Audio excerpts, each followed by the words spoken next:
capítulo de número 1. Epístola de Paulo aos Colossenses, capítulo de número 1. Nós vamos ler dos versículos 9 em diante.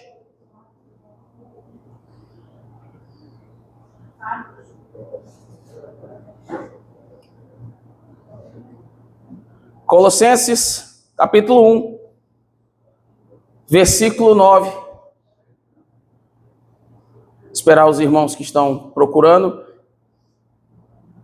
para nós fazermos a leitura da palavra de Deus nessa noite. Eu prefiro esperar para que todos possamos fazer a leitura do texto. Epístola de Paulo aos Colossenses, capítulo de número 1. Nós vamos ler dos versículos 9 ao 12. E quem encontrou, diga amém. Amém. Diz assim o texto sagrado. Por esta razão, também nós, desde o dia em que o ouvimos, não cessamos de orar por vós e de pedir que transbordeis de pleno conhecimento da sua vontade, em toda sabedoria e entendimento espiritual, a fim de viverdes de modo digno do Senhor, para o seu inteiro agrado, frutificando em toda boa obra e crescendo no pleno conhecimento de Deus, sendo fortalecidos com todo o poder, segundo a força da sua glória, em toda perseverança e longanimidade, com alegria, dando graças ao Pai, que vos fez idôneos à parte que vos cabe da herança dos santos na luz. Amém. Como já oraram por mim, então eu já quero de imediato, irmãos, entrar no contexto histórico dessa carta que nós estamos lendo. Antes de eu trazer todas as aplicações para a nossa vida e tudo aquilo que tem Deus a falar aos nossos corações, eu queria trazer algumas informações para que você possa entender como, quando se deu, em que situação é escrita essa carta. Essa carta de Paulo aos Colossenses, ela é escrita entre 60 e 61 depois de Cristo. Provavelmente, como a maioria dos estudiosos dizem, Paulo está preso em Roma, acompanhado de Timóteo. Uma carta escrita em alegria por Paulo, por receber notícias boas a respeito dos colossenses. Informações essas tragas pela pessoa de Epáfras, que está descrita no versículo 7 aí do mesmo capítulo. Por essa razão, peço que você mantenha a sua Bíblia aberta, pois nós vamos aqui discorrer não só os versículos, os textos que eu li, mas a gente vai navegar um pouquinho antes e o depois. Então, a situação é que Paulo escreve essa carta de uma maneira alegre. Paulo está feliz pela situação dos colossenses. Paulo escreve essa carta entusiasmado, feliz por aquilo que ele ouve a respeito dos colossenses. Epáfras é alguém que vem de lá. Muito provavelmente o apóstolo Paulo nem teve contato direto com os colossenses, isso vai estar mais à frente. Não, a gente nem vai passar pelo texto para não se alongar muito, mas Paulo, ele tem um amor por esse povo. Epáfras vem de lá, comunica sobre as pessoas que receberam a Jesus Cristo e fala da maneira que eles receberam essa palavra, da maneira como eles recebem o evangelho. E Paulo, muito feliz, resolve escrever para eles, dando-lhes instruções. Essa cidade, a cidade de Colossos, ficava a cerca de 200 quilômetros a sudoeste de Éfeso, e um importante cruzamento no vale do Rio Lico, entre a cidade de Herápolis e Laodiceia. Cidade essa que Paulo ordena que essa mesma carta que nós estamos lendo, a carta aos Colossenses, também seja lida aos irmãos laodicenses. E essa congregação, irmãos, aqui, ela é relativamente nova. Esse pessoal acaba de receber a palavra da verdade do Evangelho, eles aceitam a Cristo como Senhor e Salvador de suas vidas, e essa congregação agora, ela está em um processo de crescimento, de desenvolvimento. Essa congregação da igreja de Colossos agora é uma igreja que está num processo de amadurecer. E esse é exatamente o tema da minha mensagem hoje, a necessidade de amadurecer. A carta de Paulo aos Colossenses, ela tem algumas ênfases que eu quero mencionar aqui. A primeira delas é a absoluta supremacia de Cristo. Paulo é extremamente enfático nos versículos 13 em diante, do mesmo capítulo que nós acabamos de ler. Ele ressalta a absoluta supremacia de Cristo, o Filho de Deus. Essa carta também dá ênfase que Cristo perdoa pecados e liberta aqueles que estão sob o terror dos poderes malignos. Também dá ênfase que regras e regulamentos religiosos não tinham valor algum, mas a vida ética que carrega a imagem divina vale para tudo. O viver à semelhança de Cristo afeta relacionamentos de todos os tipos. Em poucas palavras, eu poderia resumir todas as ênfases que nada além de Cristo era o que importava. O que Paulo está escrevendo a eles é que, independente das filosofias e pensamentos que há na época, dos debates filosóficos que haviam, que a gente acha que essa coisa de debate é só dos nossos dias, e não é não, irmãos. Isso já acontecia na Grécia Antiga. E, obviamente, isso gerava muita confusão na cabeça do novo convertido. Imagine você estar rodeado de filósofos com pensamentos dos filósofos antigos. Eu nem vou aqui mencionar nomes para não correr o risco de falar algo que eu não entenda, mas o que eu quero dizer é que eles estão inseridos em um contexto de pessoas altamente inteligentes.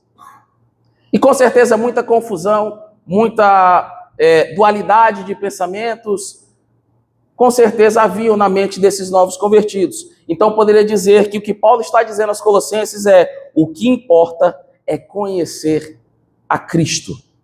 Em vez de vocês estarem se apegando com um monte de pensamento, de dúvidas, se apeguem a Ele. O que importa é conhecer a Cristo. E Paulo tinha um desejo sobre a igreja dos Colossenses, como também tinha um desejo sobre Laodiceia.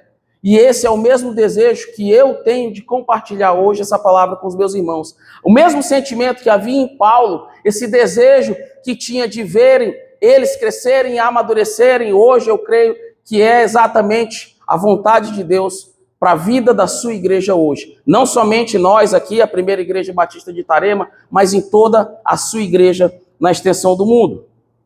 E aí ele começa no versículo 9, o texto que nós lemos, dizendo o seguinte: por essa razão, desde o dia em que o ouvimos. E a pergunta que fica é: o que Paulo ouviu e de quem ouviu? Nos versículos 3 a 8, aí do capítulo 1, por isso pedi para você manter a sua Bíblia aberta, ele diz o seguinte: damos sempre graças a Deus, Pai de nosso Senhor Jesus Cristo, quando oramos por vós, desde o dia em que ouvimos da vossa fé em Cristo Jesus e do amor que tendes para com todos os santos, por causa da esperança que vos está preservada nos céus, da qual antes ouvistes pela palavra da verdade do Evangelho, que chegou até vós, como também em todo o mundo está produzindo fruto e crescendo.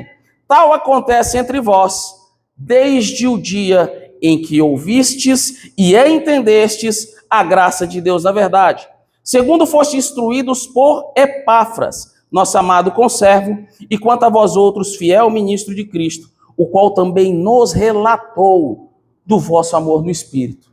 Então nós estamos vendo de quem Paulo ouviu e o que ele ouviu. Ele ouve, obviamente, de Epáfras, alguém que chegou a trazer o ensino, chegou e apresentou o Evangelho à igreja dos Colossenses. E o que mais me chama a atenção é essa maneira que os colossenses recebem a palavra. Porque no versículo 5 ele diz o seguinte, na parte B, da qual antes ouvistes pela palavra da verdade do Evangelho.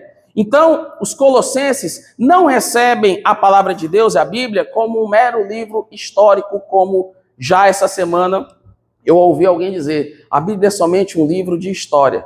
Eles não recebem a palavra de Deus como um livro comum, que se lê de qualquer maneira. Eles não recebem a palavra de Deus de uma maneira comum, como se estivesse recebendo qualquer outro material, um material escolar, ou qualquer livro de curiosidades. Eles recebem a palavra como a palavra da verdade. Eles recebem o evangelho como a palavra de Deus. E aqui o apóstolo Paulo fala que essa palavra frutifica em todo mundo. Se você quiser olhar, isso está ali no versículo de número 6, que diz que a palavra está produzindo fruto e crescendo, tal acontece entre vós. Então nós percebemos que essa palavra, ela frutifica, e isso aconteceu também no meio dos colossenses. Agora, quando isso aconteceu? E aí o Paulo vai falar, tal acontece entre vós, desde o dia em que ouvistes e entendestes a graça de Deus na verdade. Então preste atenção que o fruto que os colossenses dão se dá primeiramente porque eles ouviram e entenderam. Eles ouviram e entenderam a graça de Deus. Agora, como eles vão entender se não houvesse quem explicasse? E aí, Paulo vai dizer mais à frente que, segundo foste instruídos por Epáfras.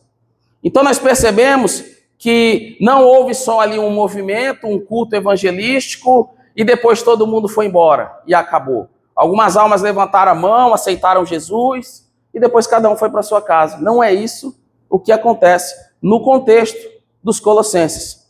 Muito pelo contrário, houve alguém que se destacou até o lugar, que pregou o evangelho, mas que depois explicou para eles como as coisas se dão. E aí Paulo vai dizer, depois que vocês ouviram e entenderam a graça de Deus, nós vamos falar daqui a pouco um pouco sobre isso. E aí o que acontece é que depois disso Epáfras vai até Paulo e relata para ele tudo o que acontece. Então Paulo ouviu falar que essa igreja está em processo de amadurecimento. Paulo tem ouvido boas coisas dos colossenses. E aqui eu já quero trazer uma aplicação para a nossa vida. O que as pessoas têm ouvido de você? Qual tem sido os relatos do seu testemunho? O que as pessoas falam quando o irmão André não está presente? O que as pessoas têm falado, não só na sua presença, mas principalmente na sua ausência? Qual tem sido o Cristo que é revelado pelo nosso comportamento?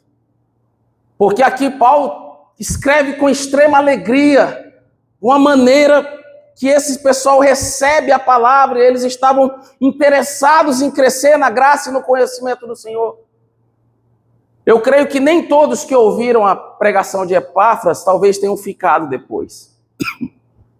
Mas é certo que alguns ficaram. E estes cresceram, começaram a se desenvolver, levando ali a boa notícia a Paulo, que tem uma igreja crescendo na igreja de Colossos. Eu creio que tem uma igreja crescendo também na cidade de Itarema. Irmãos, hoje o pastor Paulinho colocou uma imagem, eu acho que foi no grupo dos homens, não me recordo se também no grupo da igreja, uma frase do Charles Spurgeon, que fala que a graça que não me muda, não me salva.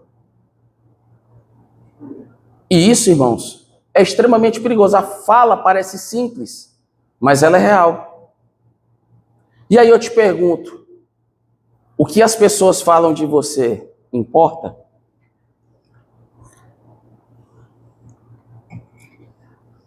Ou você é do tipo, eu não me importo com a opinião dos outros. Não estou devendo nada para ninguém.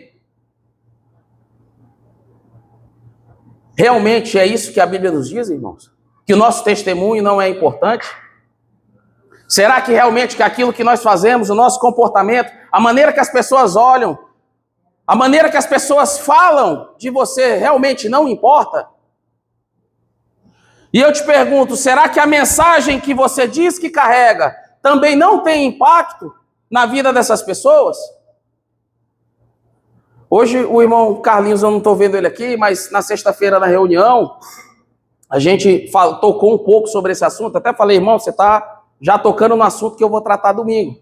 E ele falando que o irmão dele tem um pensamento diferente, segue uma outra linha de religião, e eu falei, irmão, você não tem que estar preocupado em fazer uma exposição do evangelho para ele, que o cara estava falando da dificuldade, da sua leitura bíblica e tudo mais. Eu falei, tudo que ele precisa ver é que Cristo te transformou. E muitas vezes, irmãos, a Bíblia que o mundo está lendo é a sua vida. Então nós precisamos, irmãos, ter um coração um pouco mais sensível e tirar essa fala da nossa boca, que não importa o que os outros pensam de mim, eu não estou nem aí. Misericórdia. Talvez alguém está se perdendo por causa desse pensamento. Muito antes de meu pai entregar a vida a Jesus, citei esse exemplo lá também, né? Foram alguns anos de processo, louvado seja Deus, hoje minha família está aqui, mas o meu pai percebeu que alguma coisa tinha acontecido em mim. Ele falava para as pessoas, o André mudou muito, algumas outras pessoas relatavam. Não foi o motivo pelo qual ele se converteu, mas eu pergunto para você, será que não teve participação do processo? Isso é muito sério, irmãos. Nós precisamos refletir um pouco sobre o que as pessoas falam da gente, sobre o nosso comportamento, sobre o nosso linguajar na frente das pessoas. Porque o que para você é tranquilo, porque você entende que não é uma ofensa, não é uma palavra suja, ou não é uma palavra mais pesada, mas nós temos que agir em amor pelas pessoas. Porque o segundo mandamento, que é amar o próximo como a si mesmo. O egoísmo, irmãos, não pode fazer parte da nossa vida. Nós precisamos agir em amor pelo próximo. Nós precisamos agir com misericórdia. Existem vidas como as nossas, que também precisam do evangelho, da palavra da salvação. Nós precisamos ser acessíveis. Nós precisamos estar de braços abertos. Irmãos, os fins dos tempos, quem tem uma visão teológica diferente, tudo bem. Eu creio que se passar da nossa geração já é muito. Eu creio que a volta de Jesus está próxima. Os sinais vão ficando cada vez mais evidentes. A Bíblia mesmo vai dizer que são como os dores de parto. Para quem é mãe aqui já entende o que eu estou falando. Ela começa de uma maneira que devagar, vai diminuindo, aumentando a intensidade até chegar o momento de dar luz. Então nós conseguimos ver os sinais, nós conseguimos ver que o tempo se aproxima e existem pessoas que ainda não conheceram Jesus Cristo. Nós possamos agir também, irmãos, como missionários, não só aqui no momento de pregação, mas nós possamos fazer isso com a nossa vida, transmitindo aquilo que Cristo fez em nós. Talvez um testemunho seu vai ter muito mais poder e mais impacto que uma pregação dessa aqui de púlpito. Talvez você vai alcançar uma pessoa, ela vai aceitar Jesus, receber como Senhor e Salvador da sua vida, encontrar o verdadeiro Deus por meio da sua atitude. E, irmãos, essa semana, parece que foi assim, tudo foi convergindo para realmente eu chegar aqui e compartilhar essa mensagem com os irmãos. Eu tive o desprazer, eu não tenho como falar de outra maneira, de estar reunido com uma pessoa à mesa no momento de almoço, e essa pessoa começa a relatar que ela já teve alguma experiência no Evangelho, que ela já teve aqui na igreja, não na nossa. Ela frequentou durante um tempo, começou a ir aos cultos, e ela não chegou a entregar a vida a Jesus. E aí ela começa a relatar os motivos pelos quais ela não permaneceu. E aqui eu só vou citar duas situações que foram as que mais me marcaram. Ela relata que a sua ex-cunhada, na época, estava congregando juntamente no lugar, era alguém que fazia parte ali das pessoas que serviam nos ministérios. E durante um determinado dia, essa ex-cunhada, resumir a história, entra na casa dela e do ex-marido dela, e ali tem um conflito por causa de um rádio, de um som, e os dois começam a discutir, né, os dois irmãos, e ela percebe a maneira com que essa ex-cunhada que estava na igreja trata o marido dela. E ela se levanta para dizer, isso aí não é a atitude de um cristão. Percebe que o mundo, irmãos, está julgando o nosso comportamento. E aí, para piorar, os dois deixam de se falar. Ela, como cristã, ou pelo menos se diz cristã, se afasta do próprio irmão, fica um ano sem se falar. E aí chega o dia que essa ex-cunhada dela vai ser batizada. Ela ainda não era batizada. E no lugar de ela ter a atitude de chegar até o irmão e pedir perdão e resolver aquela situação, precisa que o pastor da igreja fosse lá para conversar e dizer que aquilo não podia continuar. Essa foi um dos motivos pelos quais ela não ficou. Então a gente percebe que essa pessoa que se autodenominava cristã tem um coração com dificuldade para liberar perdão, irmãos. Como nós podemos pregar o perdão dos pecados se nós mesmos temos dificuldade em perdoar? Aí acontece uma coisa com o vizinho, eu não falo mais com o vizinho, não perdoo. Acontece uma coisa com o irmão, eu não perdoo. O irmão em Cristo é do mesmo jeito. Eu vou falar com ele, mas ele lá e eu aqui. É óbvio que alguns relacionamentos eles não precisam ser profundos. Mas o não liberar perdão, irmãos, é totalmente contrário à natureza cristã. E aí, eu me lembrei de um texto que está em Mateus 6, 12 ao 15, você não precisa abrir sua Bíblia. Ali na oração do Pai Nosso, é bem conhecido dos irmãos aqui, que Jesus diz o seguinte, quando ele está ensinando a orar, no versículo 12 ele diz, perdoa-nos as nossas dívidas, assim como nós temos perdoado aos nossos devedores, e não nos deixes cair em tentação, mas livra-nos do mal, pois teu é o reino, o poder e a glória para sempre. Amém. E aí no versículo 14, a gente esquece, a gente entende que a oração é só até aqui. A gente não lê o restante do texto. Porque diz o seguinte, porque se perdoardes aos homens as suas ofensas, também vosso Pai Celeste vos perdoará. Se, porém, não perdoardes aos homens as suas ofensas, tampouco vosso Pai vos perdoará as vossas ofensas. Nós estamos falando, irmãos, de fechar a porta do reino dos céus. Nós precisamos ter um coração disposto a perdoar, não somente pela instrução bíblica, mas porque isso é para ser natureza nossa. Se somos habitação do Espírito Santo, o perdão vai ser algo que vai frutificar naturalmente. Nós precisamos, inclusive, irmãos, fazer isso com o mundo lá fora, porque as pessoas vão ver que só perdoa quem é forte. Só quem consegue entregar o perdão, irmãos, é quem realmente recebe o poder do Espírito Santo para conseguir passar por cima de obstáculos, por cima de picuinhas, de fofoca. Pobre nosso pastor mesmo aqui é um que vive levando pedrada de fofoca. Quantos aqui viram o pastor indo atrás de confusão? É fácil? É não. Eu não estou dizendo aqui em nenhum momento, irmãos, que é fácil. Mas deve ser algo que flui naturalmente de um coração que encontrou o perdão. De um coração que encontrou o verdadeiro amor. Isso deve ser fruto de alguém que entendeu o quanto foi perdoado. É fruto de um coração que entende que foi alcançado sem merecimento.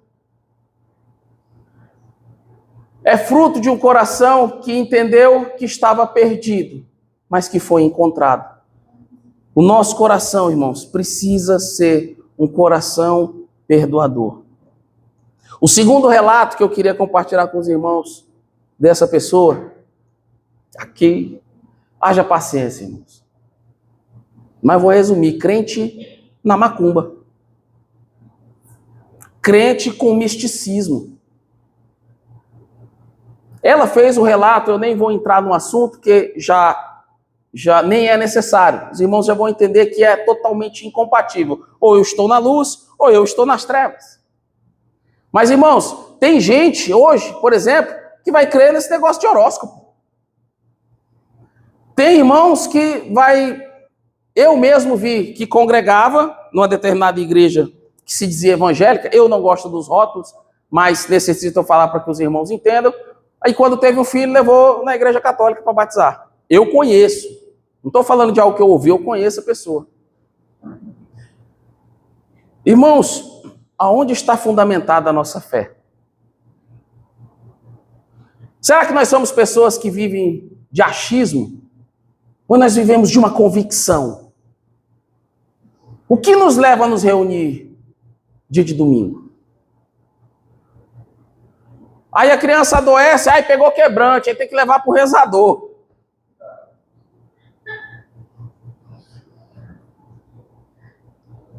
Alguém conhece alguém assim? Já ouviu o relato? A irmã Caíne levantou a mão ali. Então não é só eu. Louvado seja Deus. A irmã Marlinda também. Irmão Bruno também. Irmãos, vocês conseguem perceber? Eu estou falando de algo que é conhecido do nosso contexto. Eu não estou falando algo que os irmãos não sabem que acontece. Esse tipo de coisa está acontecendo na nossa situação.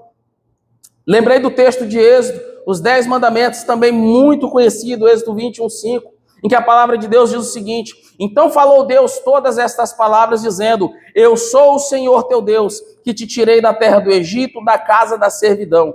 Não terás outros deuses diante de mim. Não farás para ti imagem de escultura, nem alguma semelhança do que há em cima nos céus, nem embaixo na terra, nem nas águas debaixo da terra. Não te encurvarás. Eu não vou dobrar meu joelho diante de outra coisa que não seja o Senhor. Não te encurvarás a elas, nem as servirás, porque eu, o Senhor teu Deus, sou Deus zeloso, que visito a iniquidade dos pais nos filhos, até terceira e quarta geração daqueles que me odeiam. Irmãos, os crentes, e aqui eu digo os que dizem, os nominais, será que eles estão fazendo uma provocação deliberada ao Senhor Deus? Eu pergunto, será que eles de fato entendem o que estão fazendo, quando ao invés de buscar a solução no Senhor, buscam em outras coisas? E aí eu quero deixar uma pergunta para você. Então, se, André, a Bíblia é tão clara com relação a esse tipo de situação, por que eles praticam tais coisas? Se fosse escola bíblica, eu ia deixar a pergunta agora aqui para alguém responder, porque eu tenho certeza que alguém já teria a resposta. Eles praticam tais coisas, irmãos, unicamente por falta de instrução, que é exatamente o desejo do que não aconteça entre os colossenses. O desejo de Paulo é exatamente que seja o contrário. E aí o versículo 9, que nós já estávamos lendo, diz o seguinte: por esta razão, depois de ouvir a mensagem que eu recebi de vocês, por esse motivo, também nós, desde o dia em que ouvimos o servo Epáfras, nós não cessamos de orar por vós e de pedir. E o que Paulo está pedindo? Que transbordem do pleno conhecimento da sua vontade em toda a sabedoria e entendimento espiritual. Irmãos, se esse desejo de Paulo se cumpriu em Colossos, eu te pergunto, será que a possibilidade deles terem cultuado esse tipo de situação de Deus, se eles têm condições de ter trago esse tipo de prática para a vida deles? O desejo de Paulo é que eles transbordem da plenitude da vontade de Deus. Essa palavra transbordar aqui, exatamente nesse texto, é a palavra grega pleru, que significa tornar pleno, encher completamente, fazer abundar, fornecer, suprir liberalmente, tornar completo, concluir, encher até o topo, de modo que nada falte para a medida completa, encher até a borda, consumar. Então Paulo está dizendo que o desejo dele é que eles transbordem de toda a plenitude de Deus na vida deles, de todo o conhecimento do nosso Senhor. O desejo de Paulo é que eles não fiquem meramente na teoria, mas que eles transbordem de um conhecimento profundo em Cristo Jesus. E aí eu quero te perguntar, qual é a vontade de Deus para a sua vida?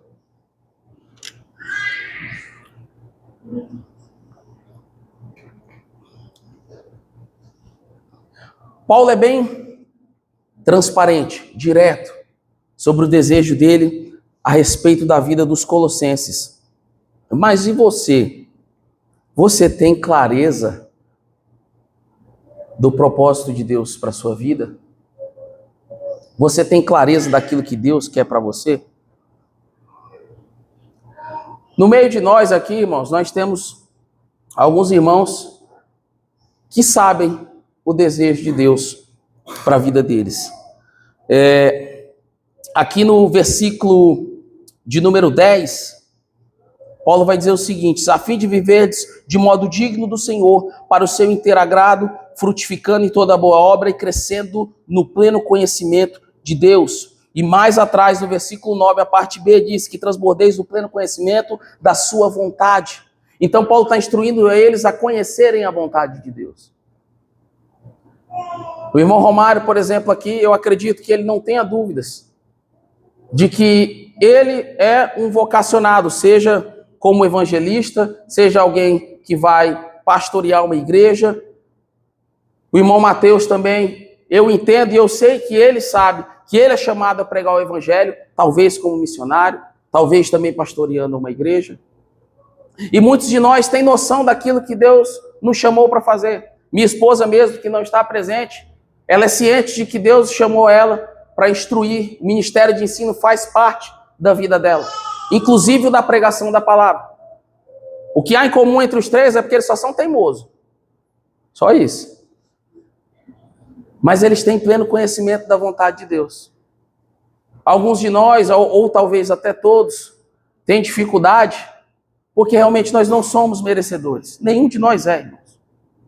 Nenhum de nós é merecedor. Nenhum de nós deveria ter o privilégio de subir aqui, abrir uma Bíblia, fazer a leitura da palavra. Nenhum de nós teria o privilégio de estar reunido aqui em um lugar com ar-condicionado, com instrumentos para a gente louvar a Deus. Em muitos lugares, vocês sabem, isso nem é mais possível. E às vezes nós esquecemos que isso é uma bênção de Deus, ainda alcançando a igreja aqui no Brasil. Agora, o que nós temos feito com isso é o que de fato preocupa. Nós temos pegado os nossos dons e talentos e temos enterrado, ou nós temos estado dispostos a entregar a nossa vida ao Senhor. Então, irmãos, nós precisamos refletir sobre a vontade de Deus para as nossas vidas. E aí você deve ficar agora com um ponto de interrogação, irmão André, mas e aí os que não sabem? E claro, citei alguns aqui que eu tenho plena convicção que já entendem, mas e aqueles que não sabem por quê? Preste atenção que os exemplos que eu citei aqui nesse momento são pessoas que estão sempre presentes nos cultos e nas reuniões, certo? Estou falando aqui da minha esposa, Omar, irmão Mateus, hoje mesmo todo mundo estava aqui pela manhã. E aí hoje, pela manhã, nós falamos sobre um assunto. Será que eu arrisco a me perguntar? Quem que estava presente aqui na EBD que pode falar sobre o assunto da escola bíblica? A família e a construção dos limites. E aí o que acontece? Nós tivemos um tempo de estudo falando sobre os limites na família e nós conseguimos perceber que muita coisa, irmãos, tem que ser tratada no equilíbrio. Porque o estudo tanto falava que o legalismo era ruim, como o liberalismo, a permissividade excessiva também era ruim. E o interessante é que um produziu o outro. Aqui tinha uma família que era legalista demais e que o pai era muito carrancudo, o filho não podia fazer nada, ou a filha era preso demais. E aí quando essa pessoa cresceu, se desenvolveu e saiu debaixo dos pais, agora ela queria fazer tudo. E o pior, queria criar o filho exatamente o contrário de que foi como criada pelo pai. Então a gente percebe que os extremos são o problema. Quando apertou demais de um lado, soltou demais do outro. E aí qual é a problemática, se tratando aqui do assunto que nós estamos falando aqui, sobre a vontade de Deus para as nossas vidas? É porque a teoria aplicada às nossas vidas, irmãos, resulta na prática da vontade de Deus. Porque quem estava hoje aqui de manhã, agora vai fazer o quê? Recebeu a teoria e vai aplicar em casa. A família vai ser abençoada porque o pai ou a mãe estava aqui hoje na sala de aula. Aquilo que eles pegaram agora, eles reteram, compreenderam. Acredito que até os irmãos conseguiram ver, né, no grupo da igreja como os irmãos receberam essa mensagem hoje. E isso vai trazer consequências dentro de casa. Então, eu quero repetir isso para que você grave. A teoria aplicada às nossas vidas resulta na prática da vontade de Deus. No versículo 10 do texto que nós estamos lendo, vai falar por que Paulo está desejando que esse pessoal continue crescendo no pleno conhecimento do Senhor. Ele diz o objetivo, a fim de viverdes. A fim de viverdes de modo digno do Senhor, para o seu inteiro agrado. E eu pergunto, irmãos, como nós vamos viver a vontade de Deus se nós não sabemos o que devemos fazer? Porque se eu não estou nesse ambiente, como nós tivemos um ambiente poderoso, uma bênção de Deus hoje pela manhã aqui, como isso vai ter resultados práticos na minha vida? Então eu vou continuar mancando, andando devagar, aquele crente que só vai nos trancos e barrancos, porque eu estou me eximindo da minha responsabilidade. E aqui eu quero chamar a atenção principalmente dos homens. Por ser líder do ministério, eu sei que eu posso fazer isso. Irmãos, nós precisamos tomar a frente dos nossos ministérios sacerdotais. Nós precisamos ser o sacerdote do nosso lar. Nós não podemos nos ausentar de ambientes como esse. Nós, homens, é que devemos ser o exemplo para os nossos lares. Porque aqui eu estou falando de uma situação em que eu deveria receber e aplicar em casa. Mas aí, irmãos, eu tenho o desprazer de escutar de gente que se diz cristã, que prefere dormir. Aí fica difícil, irmãos. Vou falar igual um colega meu que me instrui na área da manutenção. Aí é doloroso, meu filho. Aí é doloroso. Porque como eu vou aplicar? Como a minha família vai ser transformada? Quer dizer, então, que o seu sono é mais precioso do que sua família. Irmãos, nós precisamos ter ideia, nós precisamos ter noção do impacto de pequenas atitudes, de pequenas falas como essa. Se eu falo isso na frente de uma pessoa que ainda não conheceu o Evangelho, qual o resultado que isso vai impactar? Ah, esse negócio aí não é importante, não. Ele está dizendo que prefere dormir. Aí você vai e faz o convite para a pessoa. Eu não, o outro irmão lá da sua igreja lá falou que isso aí não tem importância, não. Ele nem vai falar o que a pessoa falou. Ele simplesmente não vai vir. E aí afastamos mais uma pessoa por causa da maneira relaxada com que nós temos tratado a obra do Senhor.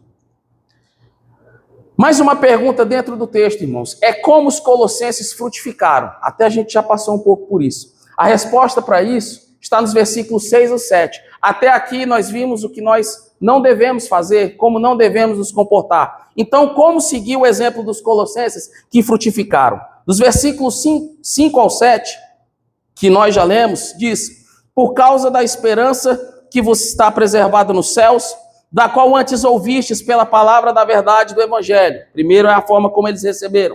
Que chegou até vós, como também todo mundo está produzindo fruto, crescendo, tal acontece entre vós, desde o dia em que ouvistes e entendestes a graça de Deus, na verdade, segundo fostes instruídos por Epáfras, nosso amado conservo, e quanto a vós outros, fiel ministro de Cristo.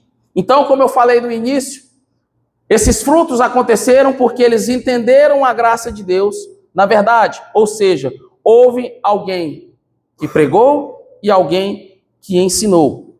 E aí, lendo esse texto, eu me lembrei de Atos 1 e 2, não precisa abrir sua Bíblia, mantenha ela aberta no texto em que nós estamos, em que Lucas, ao escrever Atos dos Apóstolos, diz o seguinte: escrevi o primeiro livro, ó Teófilo, relatando todas as coisas que Jesus começou a fazer e a ensinar. Que Jesus começou a fazer e a ensinar.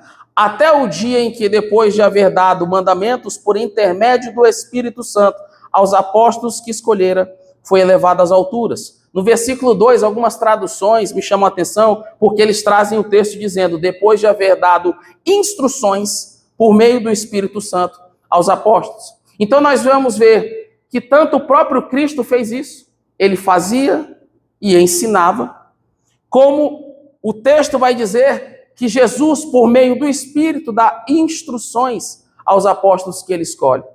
E aí uma vez eu ouvi o pastor Eliseu Rodrigues falando sobre esse mesmo texto, que não sabe que Espírito Santo é esse que o pessoal só vê bagunça, reteté e línguas estranhas, mas não é um espírito de instrução. Ele fala, como eu vou aplicar isso à minha vida? E aí ele pega, vai ler esse texto e vai dizer, o Espírito Santo é alguém que nos instrui, é alguém que nos ensina, é alguém que molda e transforma a nossa vida. Ou seja, é algo que não vai ser simplesmente uma única emoção. É lógico que vai haver momentos, eu mesmo acho que devo ser um dos crentes mais chorão que existe. O Espírito Santo não pode chegar, eu estou morrendo. Então, essas coisas existem, irmãos, de fato. Mas, voltando à fala do Charles Spurgeon, que o pastor Paulo compartilhou conosco. Mas se essa graça não me mudou, mas se essa graça não me transformou, mas se essa graça que chegou até mim não fez as pessoas verem que algo aconteceu, que uma vida foi mudada, que um coração mudou, que a minha forma de falar mudou, essa graça não me salva. Se eles entenderam, irmãos, o que é a graça, o que a Bíblia nos diz, então, sobre ela? Talvez agora alguns de vocês estejam se perguntando isso. Tá bom, André, mas eles entenderam, eles ouviram e entenderam a graça de Deus, mas o que a Bíblia diz que é a graça? Os irmãos já viram por diversas vezes eu ler esse texto aqui, que está em Tito 2, 11 e 13. Aqui eu vou pedir, irmã Caiane, se possível você coloca o texto. Acho que você, pelo que eu estou vendo, está me acompanhando. Porque eu quero que você leia com calma esse texto, para nós entendermos qual foi de fato a mensagem. O que aconteceu com os colossenses? Tito 2, do 11 ao 13. Diz aí o texto sagrado. Porquanto a graça de Deus se manifestou, ou seja, ela apareceu, ela veio, ela se manifestou salvadora a todos os homens. E o que ela faz, o versículo 12 diz, educando-nos para que, renegadas a impiedade e as paixões mundanas, façamos o que, irmãos? O que diz o texto? Vivamos a prática, vivamos no presente século, sensata, justa e piedosamente. Fazendo o quê? Aguardando a bendita esperança e a manifestação da glória do nosso grande Deus e Salvador, Cristo Jesus. Irmãos, a graça de Deus, como eu disse, ela não vai ser só um sentimento.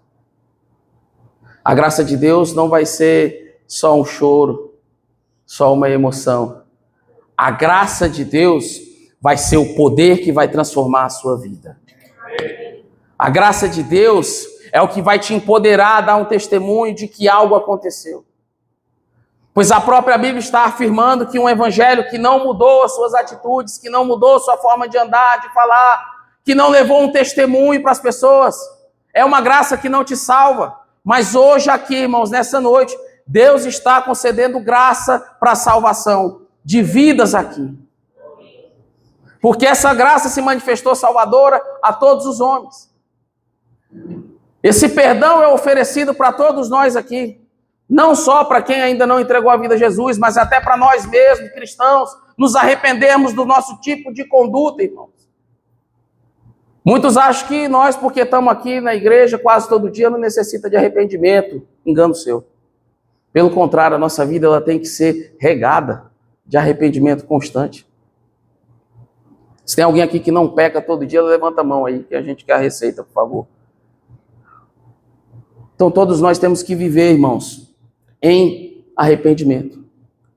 E aí qual é o objetivo, então, irmão André, desse estilo de vida? Versículo 10, na parte B, vai falar que é para o inteiro agrado de Deus, frutificando em toda boa obra e crescendo, não é para parar, crescendo no pleno conhecimento de Deus. Irmãos, duas pessoas com comportamento completamente diferentes vivem em paz e harmonia? Preste atenção, eu estou falando completamente, não é se ela tem diferenças. Vou direto ao assunto. Uma pessoa com limites, pessoa regrada, dorme no horário, tem horário para chegar em casa. E a outra não. A outra é totalmente o contrário. Nem não quer saber de trabalhar, sai, chega de madrugada, passa 2, 3 dias fora. Essas pessoas conseguem viver em paz e harmonia? E é onde é que eu quero chegar. Hoje pela manhã, a gente estava falando ali sobre a questão dos limites e tocamos no assunto da árvore, que era o texto. A árvore que está lá no meio do jardim, da qual Adão e Eva, acredito que todos aqui devem conhecer a história, comeram um fruto proibido.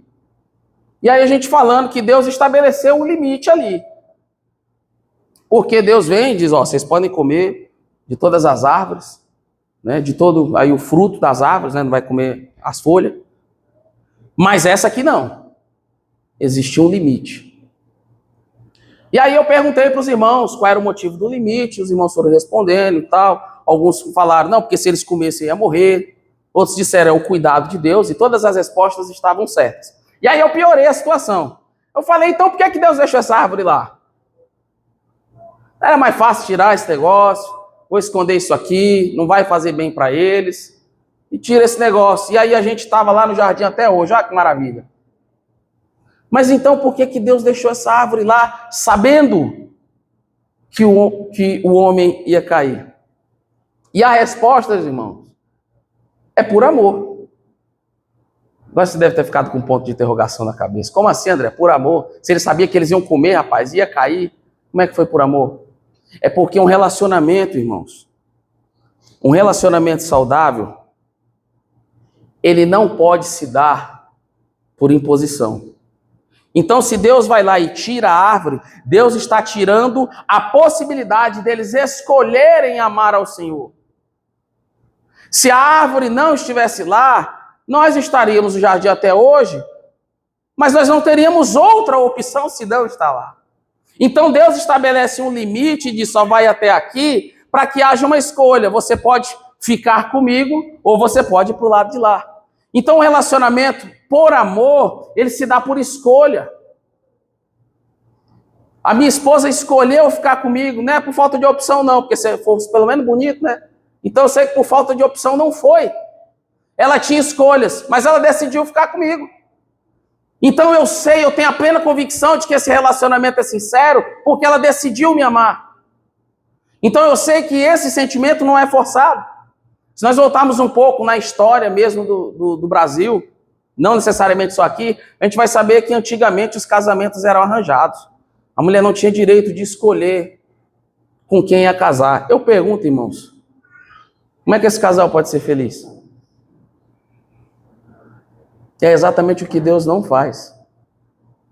Ele dá os limites para que você possa escolher ficar com ele. E aí aqui o que acontece?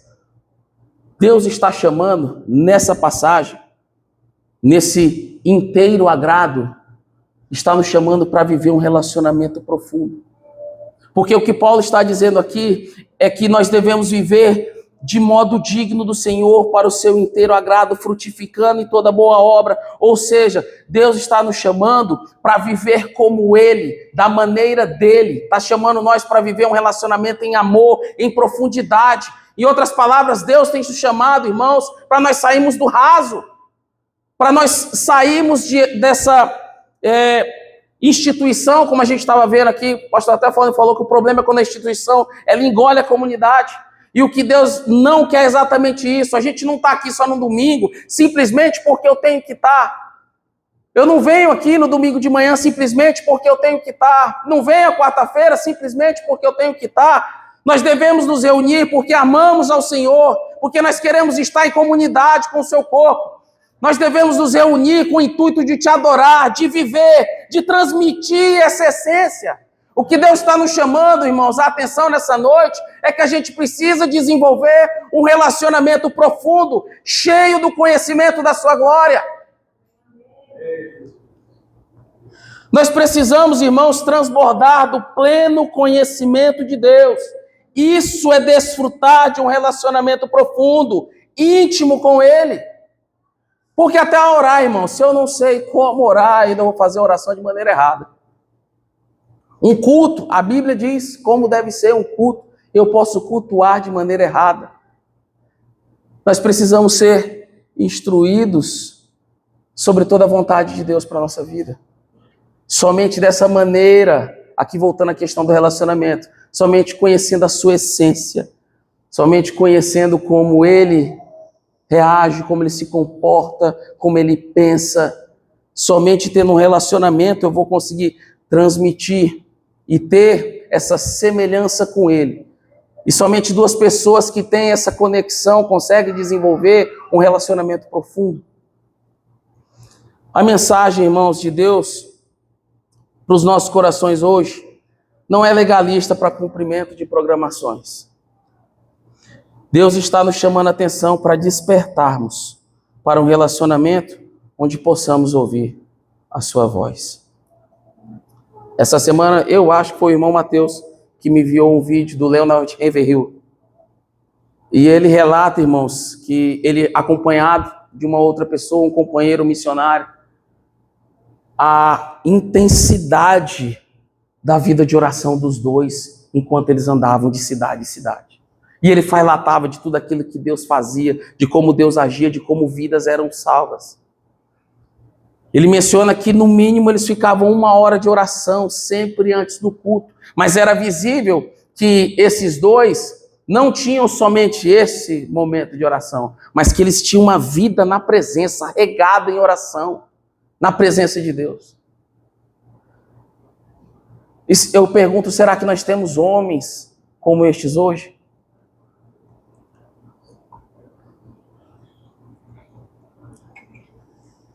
E aqui talvez você esteja pensando, irmão André, então só porque ele era pregador, eles eram missionários.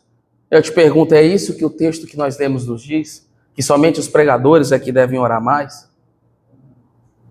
Porque se for assim, irmãos, nós estamos transformando a oração também em algo legalista, porque eu só oro porque eu almejo um determinado objetivo. Mas a vontade de Deus para a nossa vida é que nós sejamos cheios do conhecimento da sua vontade. É de sermos cheios da sua sabedoria e entendimento, sejamos cheios da sua essência. Em que lugar nós vamos adquirir isso, irmãos, se não no ambiente de oração, de comunhão, como estamos aqui, de ensino, como tivemos pela manhã? Como a nossa vida ela vai ter esses resultados? E aqui, irmãos, eu queria compartilhar uma curiosidade do texto, porque Paulo, logo após essa exortação, ele mostra aos colossenses quem os está chamando para essa vida cheia da plenitude de Deus. Vou tentar aqui ser o mais breve possível. Lá no livro de Gênesis, a maioria aqui, ou talvez todos, devem conhecer como o livro começa, que ele diz, no princípio, criou Deus os céus e a terra. O livro de Gênesis, o nome Gênesis em hebraico é o nome Bereshit. Só que se a gente transliterar esse nome para o português, ele fica em o princípio. E aí, por uma questão de concordância, é óbvio, né? Nós temos aqui a professora de português, no princípio é o que vai melhor encaixar. Só que se a gente for mais na frente, no livro de Números, o nome do livro de Números é Bamidbar, que significa no deserto. E aí parece que causa uma confusão. Peraí, se é no deserto, Bamidbar, então Bereshit deveria ser o quê? Bereshit. Por que não é, então? Porque é B, em o princípio. E aí, essa palavra Reshit, Bereshit, em o princípio, essa palavra tem aproximadamente 5 significados. Preste atenção. Ela significa primeiro, princípio, primogênito, primazia e cabeça. Eu vou repetir. Significa primeiro, princípio, primogênito, primazia ou cabeça. E agora você vai aí olhar para o texto, no versículo 13, e acompanha a leitura. Você que eu creio que ainda está com a sua Bíblia aberta. Paulo diz o seguinte: quem os está chamando é este. Ele nos libertou do império das trevas e nos transportou para o reino do Filho do seu amor, no qual temos a redenção, a remissão dos pecados. Este é a imagem do Deus invisível, o primogênito de toda a criação. Pois nele foram criadas todas as coisas no céu, sobre a terra, as visíveis e as invisíveis. Sejam tronos, sejam soberanias, quer principados, quer potestades. Tudo foi criado por meio dele e para ele. Ele é antes de todas as coisas. Nele tudo subsiste. O versículo 18. Ele é a cabeça do corpo da igreja. Ele é o princípio, o primogênito de entre os mortos, para em todas as coisas ter a primazia. Porque aprove a Deus que nele residisse toda a plenitude, e que, havendo feito a paz pelo sangue da sua cruz, por meio dele, reconciliasse consigo mesmo todas as coisas, quer sobre a terra e sobre os céus. O que Paulo está dizendo aos Colossenses é que este Deus todo-poderoso e soberano, em Cristo, no primogênito, no primeiro, Deus criou os céus e a terra. Tudo o que foi feito em Cristo Jesus. E Deus está chamando nós para termos um relacionamento com esse ser soberano. Nós somos chamados, irmão, a um relacionamento que a nossa mente não pode compreender. A um relacionamento profundo. Mais à frente, no capítulo de número 2, no versículo 2, diz o seguinte, Paulo orando ali pelos Colossenses, diz o seguinte, para que o coração deles seja confortado e vinculado juntamente em amor, e eles tenham toda a riqueza da forte convicção do entendimento, para compreenderem plenamente o mistério de Deus, Cristo, em quem todos os tesouros da sabedoria e do conhecimento estão ocultos.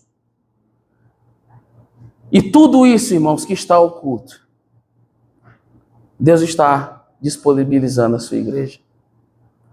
A pergunta é, o que tem nos afastado de viver a plenitude disso tudo?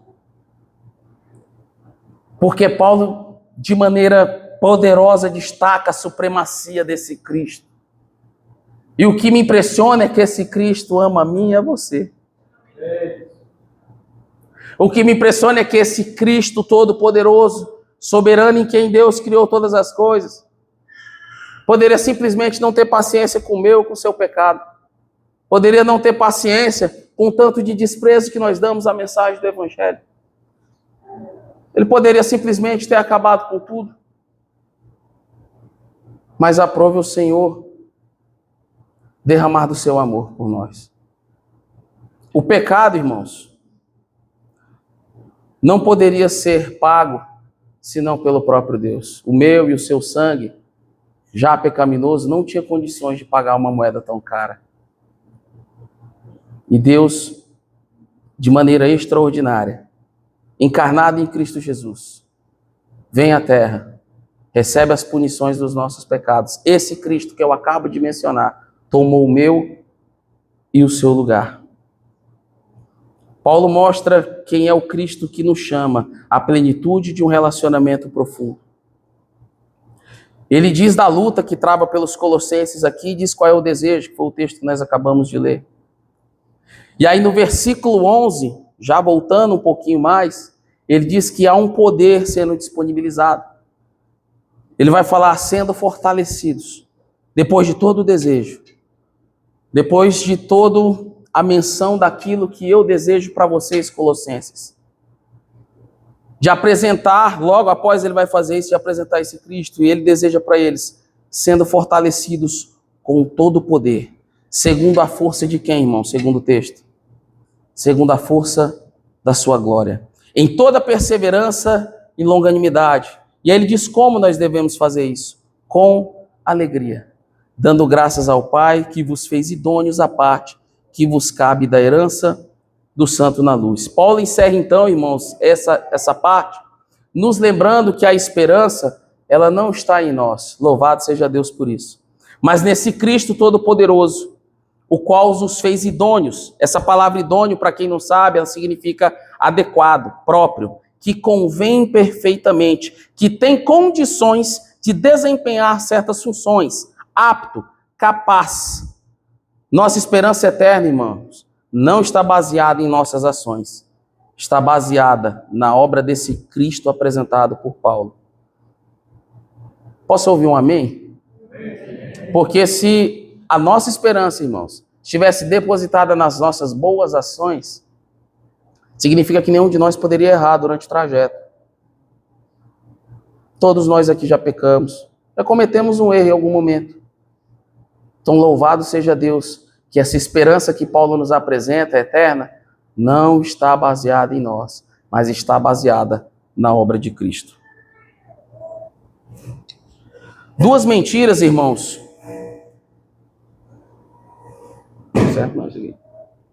Duas mentiras que o mundo conta, irmãos. A primeira é o Deus que não pode. É o Deus que não quer que você seja feliz. Agora você entrou para essa lei dos crentes aí, as pessoas culturalmente costumam chamar assim, né? Mas na verdade nós vivemos a lei de Cristo. E que você não pode isso, você não pode aquilo, agora você não pode mais andar ali na festa que o pessoal anda com uma bebedeira, agora você não vai nem no aniversário do povo que bebe mais. E o que se diz é que não pode.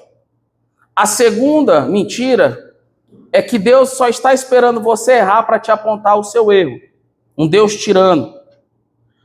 Não vou para a igreja porque eu não consigo me libertar do meu pecado.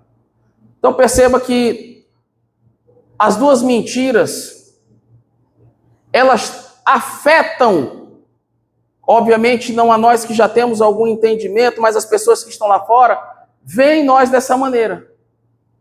Agora o que falta então, chegar até essas pessoas é exatamente a mensagem do Cristo que nos transforma.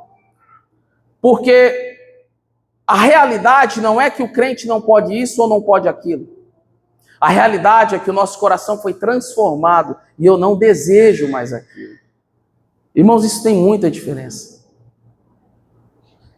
Eu não vou mais a uma festa porque eu não posso. Eu não vou mais porque ela não me traz mais prazer nenhum. As minhas vontades, os meus desejos é que foram transformados. Eu não faço mais parte daquela roda de amigos em bebida, não é porque eu não posso estar com eles. O que me impede de estar com eles?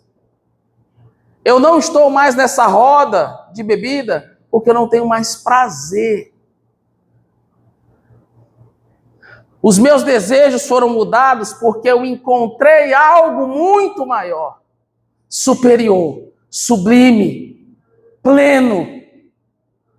Algo que me encantou muito mais do que uma mera festa. Algo que não me fez acordar liso pela manhã. Mas algo que realmente preencheu o meu coração com felicidade, com alegria. Algo que agora não é só um momento específico ali, durante algumas horas, mas uma felicidade que permeia toda a minha vida. É essa mensagem, irmãos, que falta chegar lá fora. Aquilo que Deus fez na sua vida. Ser cheio do conhecimento de Deus não é meramente conhecimento teológico. Ser cheio da plenitude de Deus é as pessoas verem que Deus fez em você. É aquilo que você vive em Cristo Jesus. A teoria ela vai ser necessária para que se pratique, foi isso que eu falei? É importante, é indispensável que nós estejamos reunidos aprendendo da palavra de Deus.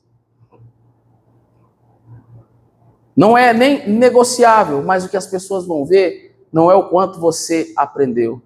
O que as pessoas vão ver é o que Cristo está fazendo em você. Irmãos, Deus deseja que tenhamos um crescimento espiritual. Deus deseja que nós sejamos felizes, que frutifiquemos. Esse Deus que não pode só existe no mundo. O nosso Deus é um Deus que nos traz alegria, que nos preenche, que nos traz felicidade. Deus deseja, irmãos, que nós sejamos felizes em Cristo Jesus. Deus deseja, irmãos, que nós tenhamos um crescimento espiritual tanto quanto o físico. Por exemplo, quando nós nascemos na família aqui, terrena, obviamente nós não escolhemos os nossos pais, mas eles estão na responsabilidade de nos educar durante o processo de crescimento. E aí eles vão ensinar nós a andar, dar os primeiros passos, vão nos ensinar a nos alimentarmos, vão ensinar a nós darmos os primeiros passos na nossa vida, vão nos direcionar a questão da educação, como devemos nos comportar, e enfim, uma infinidade de coisas. E se nós pararmos para fazer uma comparação com o espiritual, é a mesma coisa, irmão. Quando nós nascemos na fé, não é só eu vou levantar a mão, vou vir aqui na frente e vou aceitar Jesus. Porque isso está acontecendo muito por aí, irmãos. Quem quer aceitar Jesus hoje? A pessoa levanta a mão, vem aqui na frente, chora horrores, aí depois não aparece mais na igreja.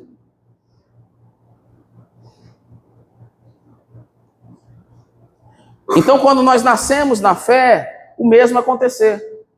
Nós vamos precisar ser ensinados, instruídos. Foi exatamente o que Epáfras faz com os colossenses. Eles nasceram na fé e eles começaram a se desenvolver mediante o ensino de Epáfras. E aí o texto vai dizer, quando vocês ouviram e entenderam a graça de Deus, vocês receberam a palavra da verdade do Evangelho, mas vocês precisavam ser instruídos, dar os primeiros passos, precisaram crescer também na graça e no conhecimento de Deus. E aí eu pergunto, irmãos, se hoje, principalmente eu assim, já meio pesadinho, já comi muito durante a minha vida. Digamos que durante todos os anos da minha vida, eu tenha comido em média, eu vou ser bem generoso aqui, de 1 quilo de comida por dia. Vai dar toneladas de comida, né? Eu não sou tão velho, tá? Mas aí, porque eu comi essa quantidade de toneladas, agora eu paro de comer? Na vida espiritual é a mesma coisa, irmãos. Eu entreguei a vida a Jesus e agora eu preciso de alimento. Como eu vou conseguir seguir a vida cristã sem leitura da palavra de Deus, sem comunhão, sem uma vida de oração? É impossível, irmãos. Eu escuto vários relatos de irmãos que já tem vários anos na fé. Eu mesmo conheci um que disse que tinha 10 anos, nunca tinha lido a Bíblia toda. Vai, 10 anos? Como que está conseguindo? Só que o que acontece? A gente acaba vendo a fraqueza, aí o irmão começa a sumir, passam vários cultos fora, depois aparece, aí daqui a pouco se engaja de novo e está bem, aí tropeça e sai de novo. Por quê, irmãos? Porque está fraco. Está capengando, está mancando, não está comendo. Da mesma forma que nós temos o pão físico, o alimento físico, nós também temos o alimento espiritual. Para que nós possamos ter uma fé, irmã, sólida, não baseada no que eu acho, no que eu penso. Ah, eu penso que é assim. Ah, eu não acho que não é assim não, que nem o irmão André está falando não. Não é desse jeito. Eu penso que não é assim. Você vai viver de achismo até quando? Quando eu peço para você abrir sua Bíblia e ficar no texto, é para que você veja se o texto está dizendo o que eu estou dizendo. Você não é obrigado a engolir o que eu estou falando. Nenhum de nós é, irmãos. Nós precisamos observar, nos alimentar da palavra. É isso que vai trazer uma fé sólida, não só para você, mas para a sua família. O que eu disse é que a teoria aplicada às nossas vidas vai trazer resultados práticos. Irmãos, Deus está nos chamando para um relacionamento profundo. Nós precisamos voltar a ser uma igreja que ora junto, uma igreja perseverante, uma igreja que não está junta só no domingo à noite, uma igreja que está junto no domingo de manhã, no domingo à noite, na quarta-feira, a segunda na reunião das irmãs, às sextas nas reuniões dos homens. Porque tem assuntos que as irmãs vão tratar só entre mulheres, assuntos que os homens vão tratar só entre os homens. E como nós vamos conseguir abrir o nosso coração se a gente se ausenta desses lugares? Deus talvez está querendo curar algo na sua vida em específico, mas você não está se permitindo ser tratado, porque você não tem priorizado o reino de Deus. E aí, uma vez mais, eu quero enfatizar, irmãos. Deus já tinha me dado essa mensagem muito antes. E eu tenho convicção que o que Deus está querendo fazer no meio de nós é trazer um tempo de amadurecimento para a sua igreja. Um tempo em que nós vamos desenvolver um relacionamento profundo, de intimidade. Quero enfatizar o Cristo que está te chamando, que, como você viu, não é uma pessoa qualquer. Se fosse um juiz te chamando para uma audiência no fórum, talvez você não ia atrasar, você não ia faltar. E eu te digo que esse juiz, ele é tão carente de Deus quanto eu e você. Deus é digno, o Senhor é digno de toda a nossa reverência, de todo o nosso esforço. Seja para acordar mais cedo, seja para vir cansado na quarta-feira à noite, Ele é digno. Irmãos, eu quero concluir dizendo que o que de fato nos falta é arrependimento. Nós precisamos nos arrepender da maneira como temos vivido, longe de Deus, priorizando outras coisas. Ele te chama para viver a plenitude de um relacionamento profundo em comunhão com o seu corpo, para que você transborde de toda a vontade dele. Para você que ainda não recebeu a Cristo, o convite dele é para que você venha como está. Ele tem poder para mudar toda e qualquer circunstância, toda a situação. Porque, como eu disse, a segunda mentira que o mundo conta é que você não pode vir para a igreja por causa da vida que você está. Eu quero te dizer que ele tem poder para te transformar, assim como ele fez comigo e com muitos de nós que estamos reunidos aqui hoje. Então, quero te convidar para você vir aqui do jeito que você está hoje, não importa a situação. Ele tem poder para mudar, inclusive o principal, o nosso coração. Já quero convidar o Ministério de Louvor aqui à frente.